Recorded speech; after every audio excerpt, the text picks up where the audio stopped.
પાર્વતીએ તો સાંભળ્યું સતીએ કે મારા પિતાને ત્યાં યજ્ઞ છે એટલે પોતે ગયા, પણ શિવજી નથી ગયા. પરિણામે યજ્ઞ નિષ્ફળ ગયો. એનો અર્થ એ થયો કે કોઈ પણ સત્કાર્યમાં પણ ભલે શ્રદ્ધા આવી જાય, માની લો, પણ વિશ્વાસ ન આવે ત્યાં સુધી સત્કાર્યની ફલશ્રુતિ નથી. આગમન બોલાવીએ ન બોલાવીએ, માની લો થોડીક વધારે શ્રદ્ધા આવી ગઈ સત્કાર્યમાં, સાધનામાં, પણ જો વિશ્વાસ ના આવે સાધનામાં કે સત્કાર્યમાં તો કાર્યની ફલશ્રુતિ નથી. એટલે શ્રદ્ધા અને વિશ્વાસના પ્રતીક સમાન ઘનીભૂત સ્વરૂપ શિવ અને પાર્વતીની ગોસ્વામીજીએ વંદના કરી. ભગવાન શંકર તો ત્રિભુવનના ગુરુ છે, સમગ્ર વિશ્વના ગુરુ છે, એમ કહીને શંકરજીને ત્રિભુવન ગુરુ તરીકે પ્રણામ કર્યા. વાલ્મીકીજીની વંદના કરી, હનુમાનજી મહારાજની વંદના કરી. સંસારને ઉત્પન્ન પાલનને લય કરનાર આદ્ય અંબા ભગવતી સીતાજીની સ્તુતિ કરી. પરાત્પર બ્રહ્મ રાઘવેન્દ્રની સ્તુતિ કરી. અને ગ્રંથનો મૂળ હેતુ બતાવતા ગોસ્વામીજી એમ કહ્યું કે સેંકડો રામાયણો આ દેશમાં સર્જાયા, લખાયા. હું એક વધારે રામાયણની રચના કરી રહ્યો છું. એની પાછળ બીજો કોઈ હેતુ નથી, કોઈની સાથે મતભેદ નથી. વેદ, પુરાણ, શાસ્ત્ર, ઉપનિષદ બધાની સંમતિ વાળો આ ગ્રંથ હું તૈયાર કરું છું. અને એ બધાની પાછળનો હેતુ છે કેવલ સ્વાંતઃ સુખાય, મારા અંતઃકરણને સુખ પ્રાપ્ત થાય, એટલા માટે આ ગ્રંથની રચના કરું છું. ગોસ્વામીજીના ગ્રંથની પાછળના 3 હેતુ છે. એક તો સ્વાંતઃ સુખાય તુલસી રઘુનાથ ગાથા ભાષા નિબંધ મતિ મંજુલ માતનવતી. બીજો હેતુ એમણે કહ્યો છે કે મારી વાણીને પવિત્ર કરવા માટે આ ગ્રંથ કહું છું. અને ત્રીજો હેતુ કયો છે, જગતને નહીં, મનુષ્યોને નહીં, મારા મનને બોધ થાય એટલા માટે આ કથા કહું છું. તો મન, વચન અને કર્મને દિવ્ય કરવા માટે ગોસ્વામીજી આ ગ્રંથની સ્વાંતઃ સુખ માટે રચના કરી. અને જબરદસ્ત પગલું ગોસ્વામીજીએ ભર્યું કે સંસ્કૃત ભાષાને પ્રણામ કરીને, એને પૂરતો આદર આપીને, આ દેશ તો એનાથી ગૌરવ લે છે સંસ્કૃત ભાષાથી, પણ ગોસ્વામીજીને એમ લાગ્યું કે ભગવાન રામ રામરાજ્ય કરવા માટે 14 વર્ષ સુધી વનમાં રહ્યા હોય રાજ્ય સત્તા છોડીને, તો મારે પણ રામરાજ્ય જો લાવવું હોય સમાજમાં, તો સંસ્કૃત જેવી અઘરી અને કઠિન ભાષાને પૂર્ણ આદર, પૂર્ણ પૂજ્ય ભાવ વ્યક્ત કરીને મારે પણ લોકોની ગ્રામ્ય ગીરામાં જવું જોઈએ.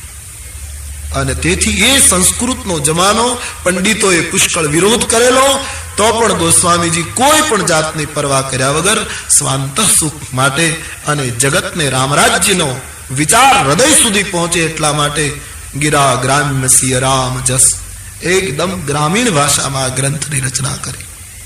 સરળ હિન્દી ભાષામાં, ક્ષેત્રીય હિન્દી ભાષામાં આ ગ્રંથની રચના એમણે મંગલાચરણ પછી તુર્ત જ એ ભાષાનો ઉપયોગ કર્યો છે. નહીતર સંસ્કૃતના પ્રકાંડ વિદ્વાન હતા. એ કાળમાં એ પગલું ભર્યું છે, ઘણું હિંમત લઈને પગલું ભર્યું છે. આટલી સાધના પછી ગ્રંથ તૈયાર થયો. કાશીના વિદ્વાનોએ વિરોધ કરેલો કે પ્રાકૃત ભાષાને અમે સ્વીકારીએ નહીં. ભગવાન શંકરજીએ સ્વીકાર્ય ગણ્યો આ ગ્રંથ. અને પછી આજ હું તમે જાણીએ છીએ કે આ ગ્રંથ લોક હૃદય ઉપર છવાયો છે. લોકોના હૃદય સુધી પહોંચવું હોય તો એની ભાષામાં જવું જોઈએ. તો એકદમ પ્રાકૃત ભાષામાં ગ્રંથની રચના કરતા ગોસ્વામીજી બાલકાંડના આરંભમાં 5 સોરઠા લખે છે. આइए इस सोरठे से हम प्रारंभ करें. पहलो सोरठो गणपतिની સ્તુતિ છે. બીજા સોરઠામાં મુકમ કરોતિ વાચાલમ નું ભાષાંતર છે. ત્રીજા સોરઠામાં લક્ષ્મીનારાયણની વંદના છે. ચોથા સોરઠામાં શિવ પાર્વતીની સ્તુતિ. પાંચમા સોરઠામાં ગુરુ વંદના છે. પ્રથમ સોરઠો જય સુમિરત સિદ્ધિ હો ગણનાયક કરિબર બદન કરહું અનુગ્રહ સોય બુદ્ધિ રાશિ શુભ ગુણ સદન. જેનું સ્મરણ કરવાથી સિદ્ધિ પ્રાપ્ત થાય એવા હે ગણનાયક, હે કરિવર વદન, આપ મારા ઉપર અનુગ્રહ કરો. આપ બુદ્ધિની ખાણ છો, ગુણોના ભંડાર છો, ગુણોના સદન છો, ગુણોનું તો ભવન છો આપ. તો ગણપતિ સ્વાભાવિક કોઈ પણ કાર્યમાં ગણેશથી આરંભ થતો હોય તો ગોસ્વામીજી આરંભ ગણપતિજીથી કર્યો છે. તમારું સ્મરણ કરવાથી સિદ્ધિ પ્રાપ્ત થાય. ગોસ્વામી જેવા ત્યાગી સંતને શું સિદ્ધિ જોઈતી હતી, પણ ગોસ્વામીજીની સિદ્ધિની વ્યાખ્યા છે રામ પદ પ્રીતિ. હે ગણપતિજી, તમારું સ્મરણ કરવાથી પરમાત્માના ચરણમાં પ્રીત ઉત્પન્ન થાય, એ સિદ્ધિ અમને મળો. અને સાચી સિદ્ધિ એ જ આપને સુના હોગા, પરમહંસ દેવે રામકૃષ્ણ દેવે વિવેકાનંદજીને એક દિવસે એમ કહ્યું કે મારી પાસે 8 સિદ્ધિ છે. મને એમ લાગે છે કદાચ પ્રારબ્ધ હવે થોડા સમયમાં પૂરું થશે. વિવેક, મેં સિદ્ધિ તુમ્हें दे दूं, ले लो तुम. विवेकानंद जी બહુ સુંદર પ્રશ્ન કર્યો છે. બાબાજી જો આજ્ઞા, લેકિન એક પ્રશ્ન પૂછું. ક્યાં? કે તમે મને 8 સિદ્ધિ આપશો તો એથી મને મળશે શું? તો પરમહંસ દેવે કહ્યું લોક માન્યતા મળશે, જબરદસ્ત લોક માન્યતા મળશે. લોકોનો જ્વાળ તારી પાછળ હશે. बुरा ना लगे तो कहूं बाबा? हाँ बोलियो. प्रभु मान्यता મળે કે નહીં? બોલે પ્રભુ માન્યતા સિદ્ધિથી નહીં મળે, લોક માન્યતા મળશે. ચરણમાં વંદન કરીને કહ્યું અનાદર કરું છું તો મને માફ કરજો બાપજી, મારે લોક માન્યતા નથી જોઈતી, મારે પ્રભુ માન્યતા જોઈએ છે.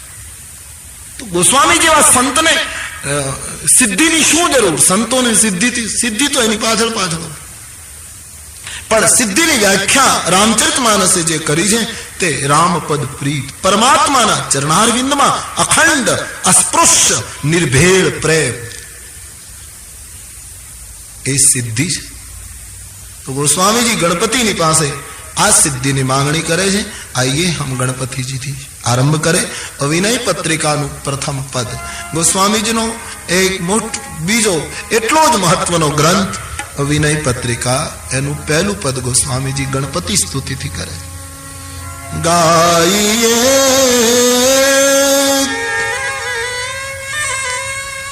ગણપતિ જગવંદન,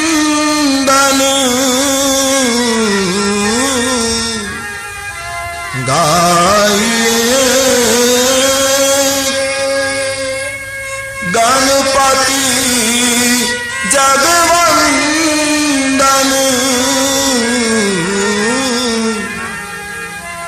શંકર સુવન ભવાની નંદન, શંકર સુવન ભવાની નંદન, શંકર સુવન ભવાની નંદન, શંકર સુવન.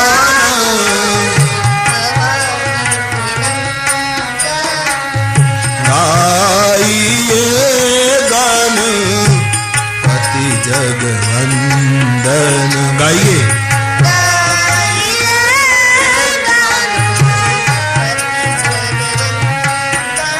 મેં સવારે યાની બપોરના કથાના આરંભમાં એટલા માટે કહ્યું કે આ નદીની સાથે સાથે ગતિ કરવાની, અને ગતિ કરવી હોય તો ગાવું પડશે.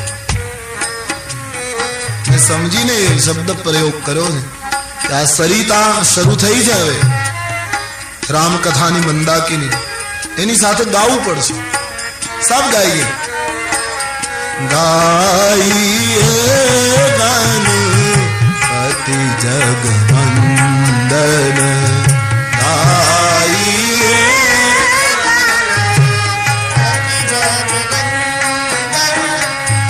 ગાઈએ ગણપતિ જગવંદન.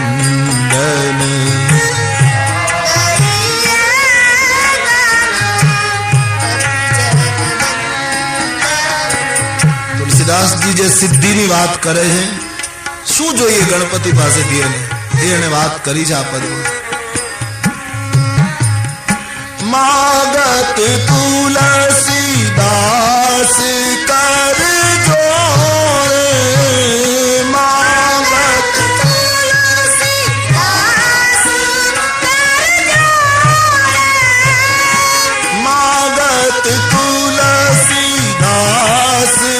કર જોરે, માગત તુલસીદાસ કર જોરે.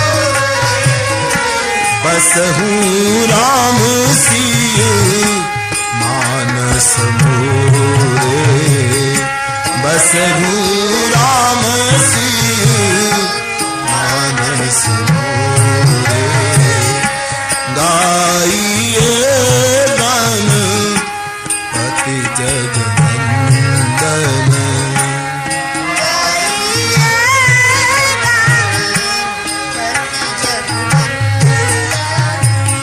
શંકર સુવન ભવાની